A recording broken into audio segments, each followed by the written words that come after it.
Assalamualaikum warahmatullahi wabarakatuh. Selamat pagi, salam sejahtera bagi kita semuanya. Shalom, Om Swastiastu, Namo Buddhaya, salam kebajikan. Perkenalkan, saya Sonanggar Basir Pahala Nabi Tupulu, selaku Ketua Panwascam Kecamatan Sekumpal, Kodim SDO dan Jati. Tidak lama lagi kita akan menghadapi pesta demokrasi pemilihan gubernur dan wakil gubernur dan pemilihan bupati dan wakil bupati yang diselenggarakan pada tanggal 27 November tahun 2024. Tahun ini merupakan waktu di mana kita menentukan sebuah pilihan yang mengarah pada masa depan bangsa ke depannya. Kita juga diberikan hak penuh untuk menentukan pilihan dalam memilih calon yang diusung.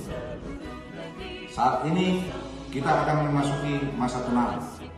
Masa tenang adalah masa yang tidak dapat digunakan untuk melakukan aktivitas kampanye pemilihan, baik itu merupakan pertemuan tatap muka, pertemuan terbatas, dan juga pertemuan lainnya. Masa tenang berlangsung selama 3 hari sebelum hari pemungutan suara yang dilaksanakan mulai Minggu tanggal 24 November 2024 sampai Selasa tanggal 26 November tahun 2024. Selamat bagi sahabat pengawas tempat pemungutan suara yang telah dilantik pada tanggal 3 dan 4 November tahun 2024. PTPS adalah ujung tombak pengawasan pemilihan serentak tahun 2024. Maka dengan ini saya akan memberikan tata cara metode pengisian formulir model A. 5 hal paling utama yang perlu diperhatikan sebagai metode pengisian formulir model A, yaitu yang pertama, apa yang terjadi. Yang kedua, siapa yang melakukan atau terlibat dalam kegiatan tersebut. Yang ketiga, kapan kejadian tersebut berlangsung. Yang keempat, di mana kejadian itu berlangsung. Yang kelima, bagaimana proses kejadian tersebut. Selanjutnya kita akan membahas bagaimana tata cara pengisian formulir model A. Inilah contoh formulir model A. Kalau untuk masalah penomoran, nanti berkoordinasi dengan Panwascam ataupun staf yang ada di kecamatan masing-masing. Yang pertama itu data pengawasan pemilihan. Harus diberikan nama pengawas yang jelas. Terus kedua, ada jabatan. Jabatannya adalah PTPS. Terus yang C-nya nomor surat perintah tugas. Ini pun surat perintah tugasnya nanti ditanyakan langsung kepada Panwascam ataupun staf yang ada di kantor Panwascam. Terus huruf D, alamat. Itu diisi sesuai dengan alamat tempat pengawasannya. Kolom kedua, jenis dan tahapan pemilihan yang diawasi. Jenis pemilihan adalah pemilihan pilkada serentak tahun 2024. Itu diisi dengan benar.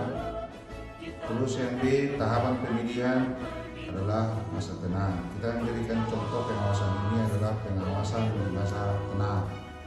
Jadi kalau nanti dia dipakai untuk pembersihan APK ataupun pengawasan C6 pemberitahuan, maka pengawasannya dituliskan di situ pengawasan C6 pemberitahuan. Jadi karena di editorial ini dibuat sebagai contoh untuk masa tenang, dituliskan di situ masa tenang.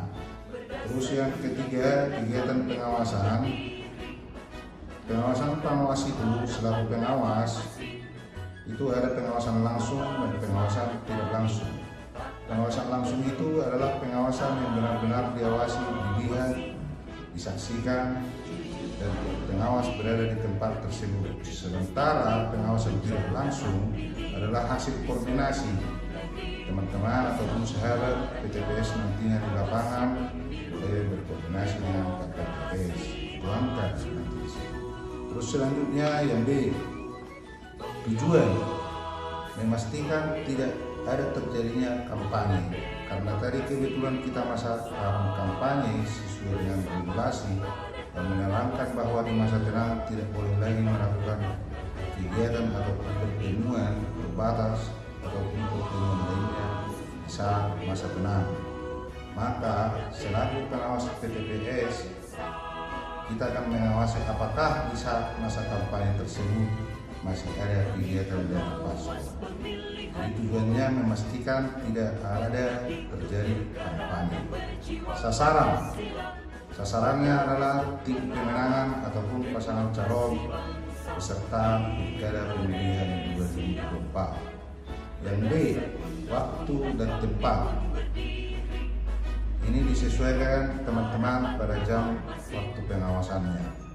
Karena kebetulan kita sampai di sini jam 12 sampai selesai, jadi nanti teman-teman PTPS membuatnya sesuai dengan tempat ataupun daerah desa masing-masing. Terus yang keempat, uraian singkat hasil pengawasan dalam rangka monitoring masa tenang kampanye. Jadi seperti yang tadi saya jelaskan, bahwa harus diurai apa yang dilihat, apa yang kita ketahui harus dituangkan seluruhnya di dalam pengawasan uraian tersebut. Terus selanjutnya adalah informasi dugaan pelanggaran. Karena berhubung dalam kegiatan pengawasan ini, contoh sampling yang kita bikin, bahwa tidak ada ditemukan pertemuan terbatas ataupun pertemuan lainnya di saat pengawasan, maka dikosongkan. Saksi-saksi juga ini juga dikosongkan karena tidak menemukan adanya pelanggaran. Namun kalau memang kita menemukan pelanggaran, maka saksi-saksinya diperlukan. Makanya saksinya nanti diisi Bapak Ibu ya. Terus selanjutnya bukti. Jikalau memang tidak menemukan pelanggaran ataupun temuan, maka tidak usah diisi. Namun apabila memang ada pelanggaran yang melanggar peraturan perundang-undangan ataupun pelaksanaan teknis Perbawaslu, maka dituangkan bukti-buktinya ya Bapak Ibu ya. Itu juga nomor 5, uraian singkat dugaan pelanggaran pemilihan. Diuraikan di sini Bapak Ibu, apa yang menjadi dugaan pelanggarannya jika ditemukan ada pelanggaran, bisa melakukan monitoring ataupun pengawasan di desa masing-masing ataupun di TPS. Terus yang nomor 6, jenis dugaan pelanggaran. Jenis dugaan pelanggaran ini ada beberapa hal. Yang pertama adalah pelanggaran administrasi. Terus yang kedua ada pelanggaran hukum pidana. Yang ketiga adalah pelanggaran kode etik. Yang keempat adalah pelanggaran lainnya. Ini nanti disesuaikan, dikoordinasikan dulu Bapak Ibu kepada PKD ataupun kepada pengawas kecamatan di tempat masing-masing. Terus nomor 7, fakta dan keterangan. Fakta apa saja yang kita temukan di lapangan Bapak Ibu, dituangkan di sini kalau memang ada pelanggaran, dan keterangan pendukung lainnya. Yang ke-8, ini analisa.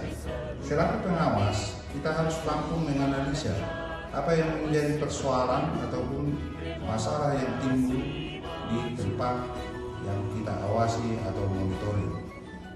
Dituangkan seluruhnya di sini Bu, jangan sampai tidak dituangkan dalam LHD A. Yang ke-9, tindak lanjut. Tindak lanjutkan ini apakah dilanjutkan ataupun tidak, ini tergantung Bapak Ibu.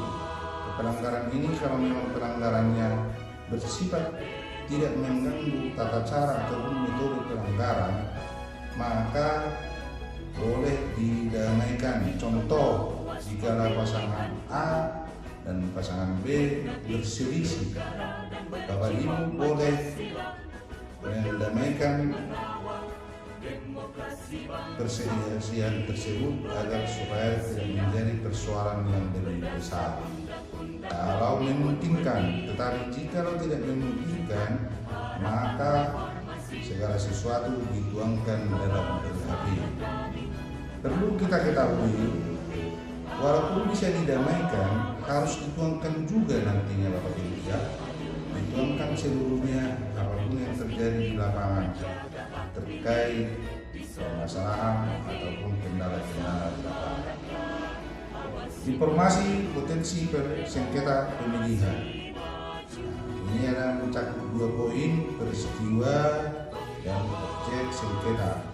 Peristiwa ini juga siapa peserta pemilihannya, tempat kejadiannya, waktu kejadian, itu diisi. Terus yang selanjutnya objek sengketa ini ada juga 4 poin itu: bentuk objek sengketa, identifikasi objek sengketa, hari tanggal dikeluarkan, dan kerugian langsung. Berhubung karena kita tadi mencontohkan bahwa kegiatan ini tidak melanggar aturan, maka ini dikosongkan Bapak Ibu. Jadi kalau memang ada pelanggaran ataupun temuan nanti diisi Bapak Ibu ya. Terus nomor 3, uraian singkat potensi sengketa pemilihan.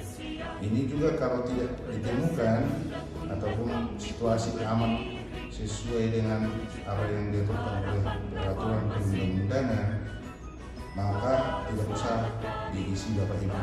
Tapi jika memang ada potensi sengketa di dalamnya, segala sesuatu harus dituangkan dalam LHP formulir model A.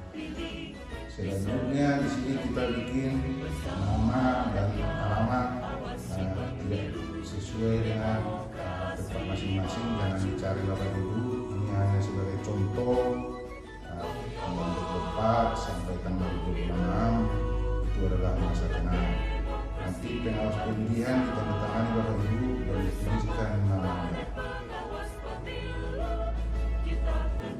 Demikian video singkat pengisian formulir model A ini. Semoga dapat bermanfaat bagi teman-teman pengawas tempat pemungutan suara dimanapun berada. Salam awas.